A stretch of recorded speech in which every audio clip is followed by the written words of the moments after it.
Hello there, my name is Marcus and welcome to Tabletop Reviews, the Lord of the Rings month. It's the second to last Lord of the Rings related video for this month, and it's the second to last Tabletop Reviews of this year. Yes, and we're finishing off on a pretty decent one. It's War of the Ring, the card game, plus Against the Shadow expansion. So, first I will show you the setup. I will do it for 2 players just because it's a little bit more simple. I will talk about the 4-player setup as well, and of course solo setup, and of course go through the gameplay, which is basically the same, and then we'll see you back up here. Okay, if you were wondering if I'm like a proper YouTuber or something, I'm not. I'm way late in recording this part of the video. It's gonna be a quick setup here. So you have all of the blue back cards like this, and I look here in the front. These are the good guys cards. Now, depending on the scenario, you will split them up differently. This is just going to be a pile that I put here without shuffling to make it easy to clear. But I want to go over just a few things. If I can find, there should be one right around here. Where the fuck is it?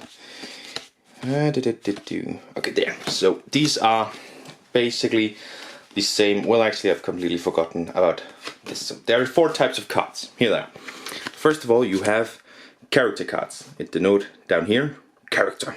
This is Gimli. He's from all this, and this is his fighting strength on locations, and this is his strength on paths. Only characters can be attached to paths, but you can add items. As you can see here, down here it says, can I make it item? And then in subtext it says dwarf. Now the subtext after item is which characters can carry it. Now Gimli is the only dwarf in this. Maybe some will be added. But for example, this right here, this ring is an item that Galadriel can have. So there are specifics for the items. And they upgrade your character, basically adding this and maybe a ability. This does not have an ability. Then you have events. You can see events. They have a one-time use, just like any event cards that we know from so many games. And then you finally have armies. Armies can only be put on locations and are quite strong. Now some characters, such as Arwen here, she has this shield with a circle around. You can also get a sword with a circle around it. She doesn't have that, but yeah, she is always stronger when with an army. Then she have that extra shield. But an army is a powerful unit in of itself. So those are the 4 kinds of cards that you will find both in the good guys and in the bad guys deck. But basically shuffle up your deck, put it over there, and depending on the scenario, you will draw up an amount of cards. Bad guys cards look like this, and here's the front, and they basically have all the same subtext as the good guys. So each will have a pile. You will then draw up, again, an amount of card based on the scenario. Usually it's about 5 cards, but then we also have these right here. That's just some guides to help you. You have the locations, first and foremost, which there's a good bad guys and a good guys deck. And each location looks like this, just to show you the difference. It tells you the defending side is the side up here. So this one, it's a bad guy location, so bad guys are defending it. These are the ones that can defend it. These are the ones that can attack it. And it's the same for the good guys, just the other way around. These are the defending nations, these are the attacking ones. And they of course line up with up here. As you can see, this one can attack this location, for example. And then throughout the game you'll try to win this. But again, I'll just split them over here. Shortest of views I can. Then you have the paths. So you have 3 for each level from 1 to 9. And you just put those aside. So here's how you will start. You will take the path of the level that you've reached. At the first it's 1. Shuffle up those and then draw up 1 random path. And the good guys are always the defending side. Well, the free peoples. I'm saying the good guys and bad guys. The free peoples and the shadow, right? Free peoples are always defending a path and the shadows are always attacking a path. But what's placed out here will be a location from either, changing up who's defending and attacking. And again, exactly which location that I've used and aren't used and will show up depends on the scenario. But most scenarios it's a random one with one of the people starting. But it's up here. Then you will have a hand of 5 cards. 1, 2, 3, 4, 5. I'm just using from the shadows to start. And what you can do on your turn, when you have these cards. Now it's obviously the same as I say, I haven't shuffled them, but you'll get a various hand card. Is to play a card, you need to cycle a card. So you pick a card down here, this is your cycle deck, different from your discard pile over here, which is cards that will not be used again, these will be used again. And you play down the card that you want to use. This is an attacking one. Actually, do I have a character in here? No. Well, anyways, you place it either in your reserve, and some have like an ability for in reserve, or you just place it on a path or on a location that you want to either attack or defend even more. That sort of depends on the cards that you have. In later rounds, you can't do anything with the card that's in reserve in the first round, but in later rounds you can then move it out. So perhaps with this one, so you can see here, I have something with an ability in reserve, so maybe I would put down in reserve. Next round, maybe this is a location where one like this is useful, so I will attack it. Alright, maybe it's Minas Tirith if it's strong with Minas Tirith. So I can move it out to attack it. So you go on like this, back and forth, playing cards down, until both of you pass consecutively. What that of course means is maybe shadow player says pass, but free people's player play a card. Then shadow player can again, do you want to pass? Or do you maybe want to answer to that the free people's player did? But you can't pass unless you have a card below you, on or below your carryover limit. And your carryover limit starts at 2, but some cards can increase it. I know Elrond does increase it by 1, for example, if he's in your reserve. So that can make that maybe you have 4 cards for next round. But as it stands, 2 cards, then you can choose to pass. To move on. Then there is combat, which is basically on the path I need to find a character. So there's a character right here. One thing about paths is you need to look at this right here. For example, this card can only be used on path 9. This is of course path 1, so you need 1 there. But just for the example, I put it down here. You compare the skulls on the shadow cards to how many of these type of shields that there are on the free people's player. And again, it sort of depends on the scenario. Sometimes a draw means nothing, sometimes a draw means the attacker wins or the defender wins. Depends on the scenario. But basically, every one shield token defeats 1 skull token. Now, if the free people's had a card out, that's not a bad card, but I'll use that down here just. Well, no, because that doesn't work down there. For fuck's sake, I'll use this one. That's a shit card. Fuck off. Why are these so bad? There we go. That's something that I will check out. Whatever. Every attacking card is discarded completely, whilst defending sides only discarded if a shield is used. So for example, this one only has 1 skull, so the location is defending itself. It's a draw, looking at the scenario. But if I had, maybe there was 2 on this one, and I had added a card with 2 shields on it. Obviously, I only need the 1 shield because of this shield. But the card is used to defend, and therefore it's discarded. But if I had added the card, but this shield, this was the only situation, that card would be simply be cycled and reused. And it's the same over here. Just in this one, you have some attackers here, and exceeds the limit. So this one defends using its shield. The defender uses these shields. An attacker, of course, uses the sword. You compare, and in this situation, this one defends with his life. It's a draw scenario, takes whatever. So now the way that you score is a little bit different on the paths. The locations, simply put, it's these amount of points up here. Every location you have, count those up. But the path is basically this point for the free peoples, or an amount of skull tokens for the shadow player, depending on how much more strength he put into it. So if he had 3 skulls and I only had 2 shields, he would get 1, for example. And again, it kind of changes a little bit up if it's a draw, depending on the scenario. But that's the gist of how you play it, right? There's a few other, of course, little tiny rules in it as well. But as I say, my time is limited, so let me just go over the changes for when you play it with the solo expansion. So playing the solo expansion, there are cards for the shadow player, which has this symbol at the bottom. They've changed on the abilities that they have. There's also 2 2 new replacement locations, so check if these locations are in play and use these instead. And 3 paths that are also replaced. Again, they all have this symbol at the bottom.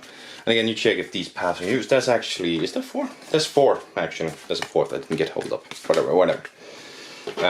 Check again if these are being used or not. If they are, replace them. Again, it could depend on the scenario whether they are actually used or not. And then this the shadow player starts off just as the shadow would if it was a real person. The same amount of cards, drawing the same amount of cards. If you want a difficult one, the shadow bot player will draw 1 less if you want it to be easier. And then basically just follows this flowchart. If it can use an action, it does that. If not, then it goes down to maybe it should pass, and then all kinds of rules for whether it should pass or not, or move, or play a card, random card from the hand. And so the rule is, when you play a card, you don't know what hand the bot has, but cards that you play out are put left to right, and then you always start with the rightmost card whenever it uses an ability, or moves one or something. Always starting from the right, moving to the left. And that's basically, that's how the bot plays. And then the rules are completely the same for you. So yeah, so I managed to do that in 10 minutes. Woo, let's get back to the table.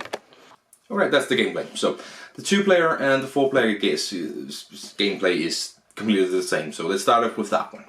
First of all, this thing of playing cards. The way you play cards is of course by paying 1 card to play a card.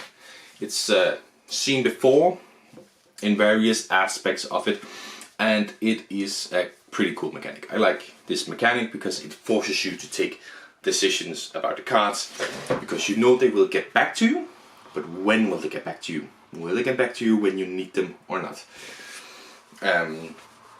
I also like the rules, which I actually missed the first time we played, that you can play directly on a path or a fortification. I thought you had to start them in your reserve. Stupid little me. Thankfully that was corrected for the next game, so we played it properly. But that's also a cool aspect, especially because many of the cards have an in reserve rule. So it's like, you know, I do need some strength on this path, but that in reserve one, it allows me to play a card, and if I can draw that card, oh, that would be good. There's this choice right away. And it's always good with choices when all the choices are good. It's the same thing with playing cards, again. Which card am I going to cycle? There's always almost never a good answer for that one, because maybe you draw up and then you think, I just threw out his weapon and it would be so useful for me to play him with his weapon, but I just paid his weapon to play this card. So maybe I should recycle him and hope his weapon and him show up later on in the game. Maybe I could use them. It could be really useful for me, right? There's almost never a good choice in that one, and when you play a card, there's almost never a bad choice. There's maybe more obvious choices, but I don't feel like I've ever been in a situation where I think I can use any of these cards. So it's so awesome to sit there. I don't know if I'm just unlucky with the draws, but sometimes I'm sitting there feeling I really wish there was more of the cards that allow me to draw cards. But maybe I'm just a little bit unlucky with the cards that I get on hand. That could easily be it, but also you are supposed to be limited in your gameplay, of course. You aren't supposed to have so many cards on hand. All the cards you have are strong and powerful and useful in the situations. Then we have the combat phase, which is on the path and on the fortification. I'm just gonna call them fortification. I can't remember the exact word they use. It might be correct. The paths are always the same, of course. 3 people defending, shadow attacking. Skulls versus those special shield tokens. You need to be aware of that. I have definitely from time to time mixed up the different shield symbols and played a card incorrectly. So just be aware that it's all the way down on the card, not middle way. I've made the mistake, so I'm assuming others might also make the mistake. Another thing I didn't talk about the cards, there's some cards that become stronger if they're with an army, right? They have that shield token with the ring around it, or attack symbol with the ring around it. I love that as well. That is such a cool little aspect of it. To sort of, you need to pair cards. Again, super awesome. It gives another choice when you're cycling cards. Which one am I going to cycle? Super awesome part of it. Now, get onto the attacking again. All attacking players are eliminated, but only the defensive players that we used are sort of are eliminated. And eliminated is of course different from cycle, because cycling you get the mag, elimination you don't. But I like that aspect because it forces you to think as the attacker. You can't just fire in. You need to sort of see, okay, I need at least 2 because then I overtake him. And then we'll see how many shields he adds to it. Because I'm sacrificing my cards. He doesn't necessarily have to. So he puts down 2 shields. That's strong. That's kind of strong. Can I overcome that? Such an awesome aspect of it. Of course I love the fact that both the Path and Fortification has some sort of an ability. Sometimes it's draw a card, sometimes it's different. So I think it's super awesome to have these abilities that show up. You need to remember to activate them every time. Definitely have forgotten a time or 2. I mean, always just, you need to have a look at these damn abilities that the cards have that when they activate and stuff. I've definitely messed that up from time to time. But it happens. So yeah, but it's the same with the defensive player, because if you get this one 2 shield tokens, you need to think, because even if he just chooses the 1, he's out. So 2 shield tokens, pretty good. Do I want to spend it on this one, or do I maybe want to save him just to see if that it doesn't show 1 up with 2 points instead of 1? And that's when I want to sacrifice him. And you know, again, as the second player, I have 1 shield more. Do I want to go for this one, or do I not want to go for it? They're also depending on the strength of the card that you have, of course. And it's of course the same over in the Fortification. The difference is it changes who is the defending and who's the attacking player, meaning you're going to have to look at both numbers and think, you know, next round I'm going to be the defending player. This guy has a decent amount of shields. Can I maybe attack enough without him so I can really defend my position next time, because it might be a really good position to have, depending on what ability it has and the amount of points. It's this constant back and forth, constantly having to think about the next round. But I also like that you don't really have to think 4 rounds ahead and think like, okay, I need to save this one for this, maybe. Not necessary. You can do that with some cards that, you know, say this one only belongs on path 4. But I really love this aspect of you just have to think about this round and next round, right? This time round I'm attacking, next round I'm defensive. How do I want to play this? Because it's easier to think just a couple of rounds ahead, rather than having to think about the entire game. When do I want to use this one? I mean, I know that we're going to go to path 5 at some point, and that could be these cards. Not necessary. You can just think about this round and next round. Constantly just balancing that out. That's really awesome, because it makes it easier to do, and it makes you easier to feel smart, so to say. And I might as well admit it, I like to feel smart from time to time. I might not be the smartest, but in this sort of game where I can just think about both rounds that are coming up, I can feel a little bit smart. I can feel a little bit when it shows up and it's like, ha, I saved a perfect card for this one. Yes, I was smart, good tactician. So I just like that. So combat is great, and at the end you draw up 3 cards or 4 cards, or depending on the scenario, do you play 2, 3, 4 players, solo, whatever. And at the end, when you score points, it's just the points that says on the cards that you've taken. And of course, the shadow has some skulls instead of path cards. You get those up. Whoever has the most point wins. Awesome. It's so awesome to have a game like this where you have intense gameplay, deep intense gameplay, and then simple scoring. And it's the same with the opposite. I obviously love something with abstract scoring, but you need the gameplay to be simple enough as in that one. For a shovel, balances on a knife edge, but so all in all, the regular gameplay is amazing. Then we have the expansion. Now I've only played the expansion as solo. I have not gotten around to playing it cooperatively. Maybe cooperatively will change my opinion. But in solo, I really don't like it. Because I constantly feel like I'm far, far behind the shadow. The shadow player, which can do so much. Or even just at situations where the shadow player should not do something, it does way too much. Right. I don't feel like it is the smart way to have done this shadow thing. I think there's the idea there, but I think some of the decisions in it is incorrect. Like if there's nobody above the carryover limit. But if the answer is yes, then you move on to maybe pass. But if the answer is no, you move on to next steps to see if you can do that. That's stupid. Because I need to get below the carryover limit to move on. So you just want me to play all of the cards the shadow has in hand. Like, that's stupid. Then I'm feeling like I'm playing against a child. But I'm still getting my ass kicked because this child plays 5 cards every round when I might only play 2. It's just annoying. It's an annoying way that it did it. I think it should have been developed a bit more. I think in cooperative, maybe it can be good. Maybe it can be good. Because you might feel like you stand more of a chance against it. Maybe, again, I should try and play it before I say anything, but solo I really don't like. I really don't. I do like that you play all the way through, right? You can stop the game at an early point about if you have enough points or whatever. But this one, you play all the way through. I like that. That part I really like. Yes. There is also a scenario in here called the Fellowship of the Ring, which basically you play through all the destinations of that first book. Book, of course, not the movie. I like that.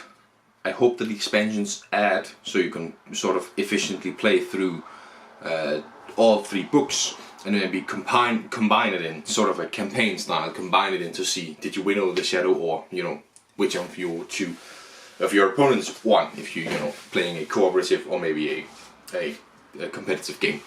Pretty cool. That would be a cool concept. I'll see if they do it. The first one here is great, especially because it's a shorter game. It can be a long game, but this one is just, it makes it shorter and super awesome.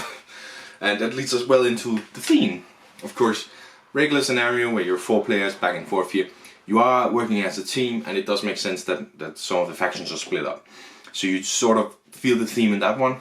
In a 2-player game, it's fine. You can still combine it in ways and make more of a teamwork straight on. So I think both of them really feel amazing in terms of the thematic essence of it. And that shorter game is super awesome. You visit the locations that you know and love. Some of them were removed where I'm like, what? But you still play through most of these positions from the first book that you know, and you know what will happen at these ones. Maybe you get into the mood if you play with someone who also knows the books. The movies can go on as well, but I definitely feel in it that it's more based on the books rather than the movies.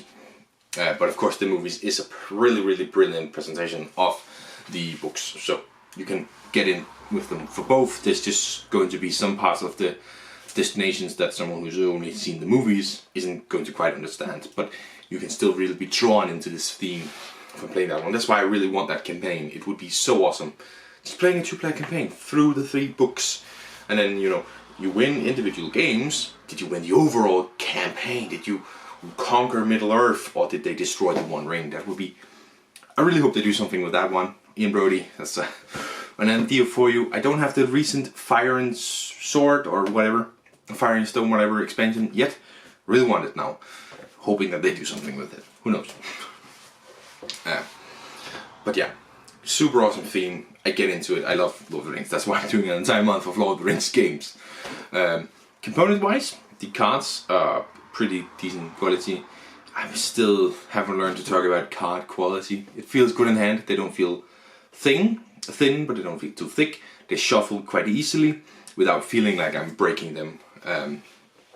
So thumbs up on the cards. Symbolism is easy to understand. Again, it's just me being the shields are definitely something. The shields look very similar, and if you aren't looking 100%, you might look incorrectly. I've done it, my wife has done it, who I've played with have actually done it, so there could have been done something with the shields to more than just being a straight line or a wobbly line. Because when it's so small, it's difficult to see. Like, I know someone who I like to play games with. I don't think I played this with him because he has trouble with his eyesight, right? He has trouble with distilled. He will have trouble with this, definitely. And I think that's too bad, when a different symbol could have been used instead. Of course, swords and skulls are easy to distinguish. Or maybe you should just play as the shadow.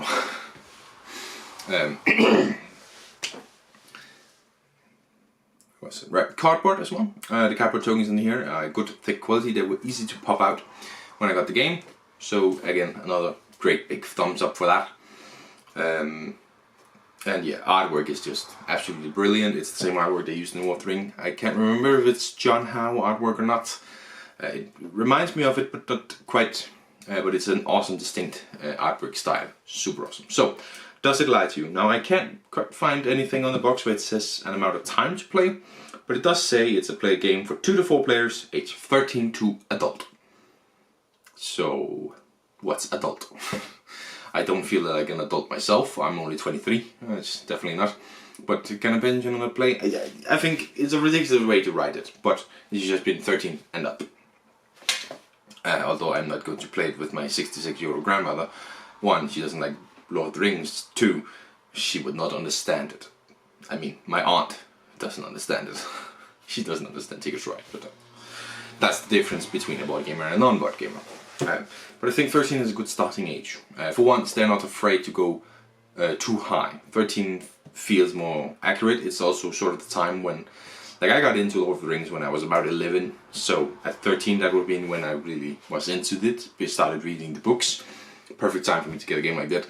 Maybe that's the same for others. So, a thumbs up to that age. I agree with it very much. 2 to 4 players, it works pretty good. I haven't really tried it at 3 yet. It feels off to play it at 3. 2 or 4 works really well. At 1, as I said, the expansion, don't really like that at all. But the time, I would say 1 hour, 1.5 hours. It doesn't take long. It really doesn't. Depending on how fast you are understanding the game and how much of analysis paralysis you get. But about an hour and 1 hour and a half. So yeah, what is the rating going to be for this game? Well, for the base game itself, it's going to be 10 out of 10. I absolutely love this one. I love Lord of the Ring, the 2nd edition.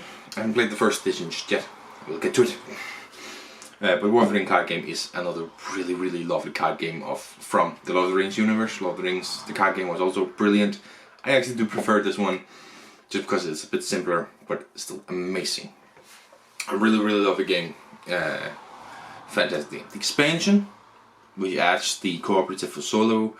I was actually a bit on the edge when I heard that it was solo cooperative play for a competitive game. I can understand the solo, maybe, but not cooperative. As I said, I haven't tried cooperative, maybe it is actually good. But that expansion, for now, I'm going to give a 6 out of 10 to. Because I did not enjoy the solo game really that much, but I am giving it the benefit of the doubt on the cooperative game. So that's the end of the rating for it. I am of course keeping it. Like, I'm keeping all these Lord of the Rings games. I don't play them that crazy much, but they will definitely get to the table again and again and again over the years. More than some other games, like in my collection, I'm sure. So that is another review. Thank you very much for watching, and I'll see you in the next one. Bye!